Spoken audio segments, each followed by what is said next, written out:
یەکێکی تریان اختلافێک لە نێوانی مسلمانانە هەیە ئەوەیە کە ئایا ئەگەر کابرا تۆبەی کرد دەست بەجێ ئیتر دادپەروەرانە ڕفتاری لەگەڵە کرێتەوە، یعنی دێتەوە ڕیزی مسلمانێکی بە تەقوا و دین حسابە ئیتر مادام تەوبەکەی کردووە، یان پێویستە فترەیەک چاوەڕوانی بکرێ بۆ ئەوەی کە بزانین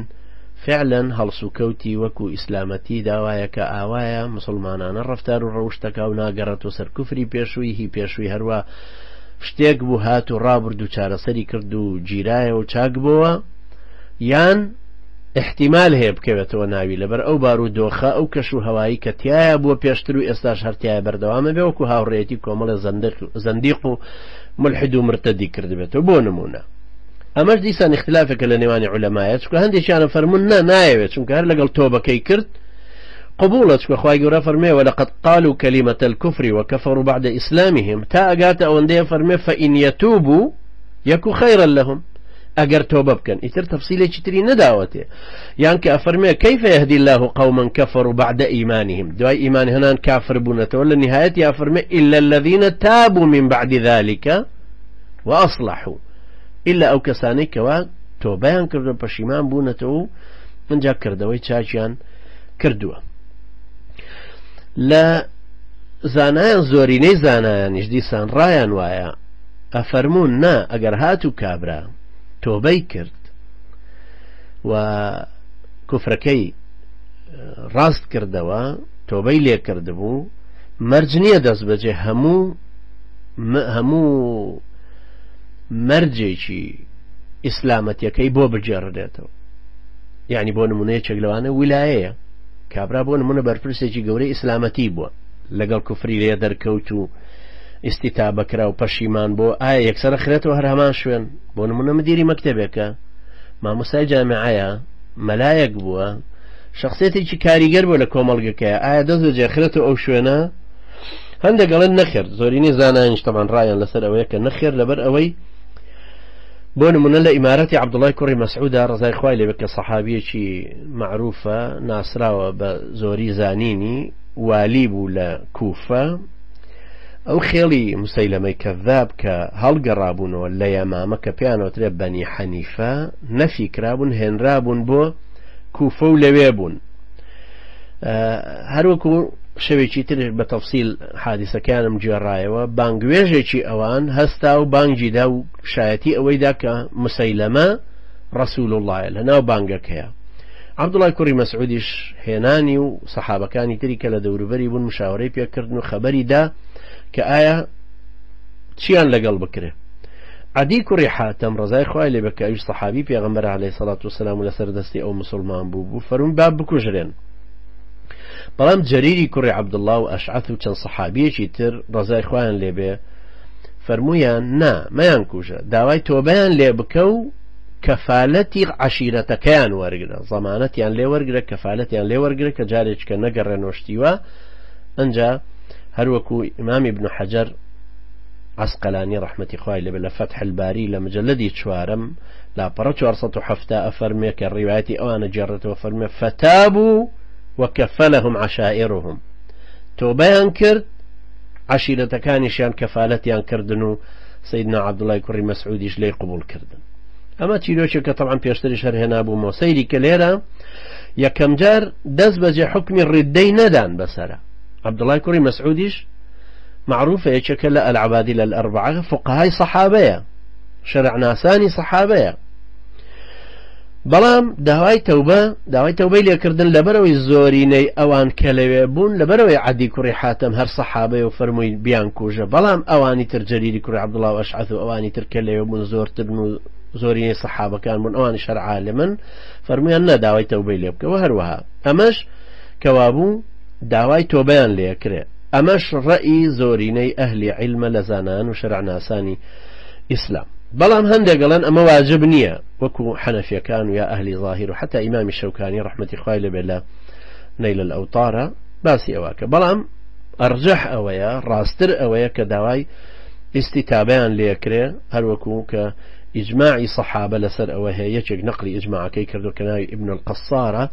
یەکێ لە زانایانی مالکیە نەقلی کردووە هەروەها لە کتێبی قاضی عیاض کە ناوی الشفا ئەویش بە هەمان شێوە نەقلی کردووە یان لصارم المسلولة ديسان إمام ابن تيمية رحمة الله باسي كردوا لفتح الباري وكو هنام وابن حجر باسي كردوا المغني مع الشرح الكبير ديسان باسي كردوا مجموع إمام نووي رحمة الله بالسيل الجراري شوكاني يا أصارم المسلول يا أو كتابانا والحاصل بالشويتي قشتي هميان باسيان كردوا كبيوست استتابة بكرن توبي مرتدش أويك سر لنو شايتمان بيناتو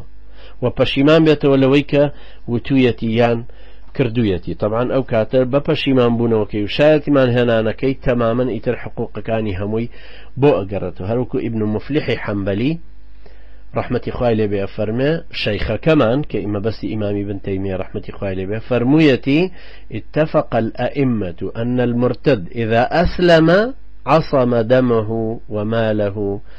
وإن لم يحكم به حاكم. لو كتب ابن مفلح لكتابي الفروع المجلد الششام لا برصة حفتاودو لا ابن تيمية ورحمة خوالي بإجماع إمام كان نقلك بويك هركسك كباشقز بو والدين أجر هاتو مسلمان بوا شايتماني هنايا و يترخين سروتو ساماني حرام بيتو لمسلمان با حاكميكيش حكمي بسرا ندع بيتو يعني هم لويك وحكم كيدرابو هي كفري يا بويك هاتوتو دائري إسلامتي أبي وبذانين كآية أو خالة تركيزي لسرب كموجاري شيتر چونك هندق برا لويا كابرا قرهاتو كفريشي لي ودركوت باشان قرايو بشيمان بو لي هر لسريكا بخاليشي لاواز كردني كسيتي أو مسلمانو نايا لخلشي تري رفتاري مسلماناني لقلاب كانوا لبرو أو كفري لي ودركوتوتا وطبعا ڕەوشت و ڕەفتاری خەواریجەکانە بەڕاستی هەروەها شتێکی شە لە ناحەزیەوە دێ لە دەرونێکی لاسەنگەوە دێ کە زۆر تەقوا جێگیر نەبوو بێتایە چونکە مادام تەوبەکە کراوە کابرا شەرتی تەوبەکانی تیا هاتۆتە دی تەوبەی باطنی مثلا کابرا لە باطنی خۆیان لە ناخی خۆیان ئەوەندەیکەوە ئێمە ظاهریە خوێنینەوە بەڵام لە ظاهریە ئەو خۆی تەوبەکەی سەر ڕاستانە کردووە ئەمما لە ڕووی حکمیەوە ئێمە ظاهرەکەی خوێنینەوە سەیرەکەین شروتی تەوبەکردنەکەی تایە شروتی تەوبە چەند جاری تر باسمان کردەوە کە ئیمامی نەوەوی ڕەحمەتی خوای لێ بێ فەرمێ یەکەم نەدەمە پەشیمان بوونەوەیە لە گوناحەکەی پەشیمان بۆتەوە دووهەم الإقلاع عن الذنب وازهێنان لەو گوناحە تەواو وازی لە هێناوە و دەستبەرداری بووە والعزم على عدم العودة إليه سوربونیش لەسەرەوەی کە جارێککە نەگەڕێتەوە کابرا بۆ نمونە زینایەکی کردووە لە تۆبەی زینا شەهر بە هەمان شێوەیە پەشیمان بۆتەوە وازی لە زیناکردن هێناوە سوورە لەسەرەوەی جارێککە نەگەڕێتەوە ئەنجا ئیستیغفارەکە بەردەوام زمانی پاراوە بۆی تۆبە ئەکا پەشیمان بۆتەوە ئەمما ئەگەر هاتو حەقی خەڵکی لەسەر بوو حەقەکە ئەداتەوە دزیەکە لە کابرایەکی کردو پارەکەی بۆ ئەگەڕێنێتەوە بە شەرتێک کارێکی فەسادی لەسەر دروست نەبێ ئەگەر هاتو زانی ئەگەر بۆی بباتەوە شخصیەتی پێ ڕوشە یان کێشەیەکی بۆ دروست بێ عەداوەتێکیان لە بەینا دروستە بێ نا ئەو کاتە دێ شخصی سێم مسلمانێکی ملتەزیمی ڕێکوپێک دۆزێتەوە لە بێ زەحمەت ئەم پارەیە بۆم بگەێنڕە بە فڵان کەس بە شێوەیەکی جوان تێیگەێنە بێ ئەوەی ناوی من ببەی کە ئەم پارەیە هی ئەو بووە و لێی دزراوە وایە ئێستا بۆ یەگەڕێتەوە مادام ئەمانە علاقەی بە حقوقی عیبادەوە هەیە بەڵام لەگەڵ ئەمەیە لە تۆبەی حکمە تۆبەی حکمی پێوترێ ئەمەشیان یعنی چۆن ڕیدە کە حکم درا بەسەر ئیسلامی حکمی هەیە ئیسلامی حکمیەکەژەوەی کە ظاهری کابرا ئەگرێتەوە ئیسلامەتیەکەی بەسەر ئەچەسپێ حکمی ئیسلام وەرەگرێ ئەمەش بە هەمان شێوە تەوبەی حکمی هەیە ئەگەر هاتوو کابرا كفري لي ودركوت بو يعني بدعيك مغلظي لي ودركوت بو جناحي وا أبين لنا وخلك إعلان بكرته وكوا فعلا أم كابرايا وازي لو كفر هنا ولو غلطي بيشوي هنا وقراوة وسر مذهبي أهل السنة وجماعة دينك ورقرتوت هروكو شون لزماني أبو الحسن أشعري رحمة إخوائي لي بلا شو سر من بري كوفو جبكي داناو لبري كردو جاريج كفرم جبكي دانا فرمي أوا من شون أو عقيدة بيشو كهم بو ورم قرتبو أوا لبر خوم دامالي أوا استا عقيدة أحمد بن حنبل ورقرم وكو أو أليم لعقيدة هر وكو كأم جبه لبركمو مشهور بو طبعا لزمان يكون هر آوان كردو يا وتوي أنا شون أم عمامي دا أنيم لسرم أوا همشتيكم لسرم دا قرت شون بە هەمان شێوەژەڵێت چۆن ئەم عەمامەیەم کردەوە سەرم بەو شێوەیەش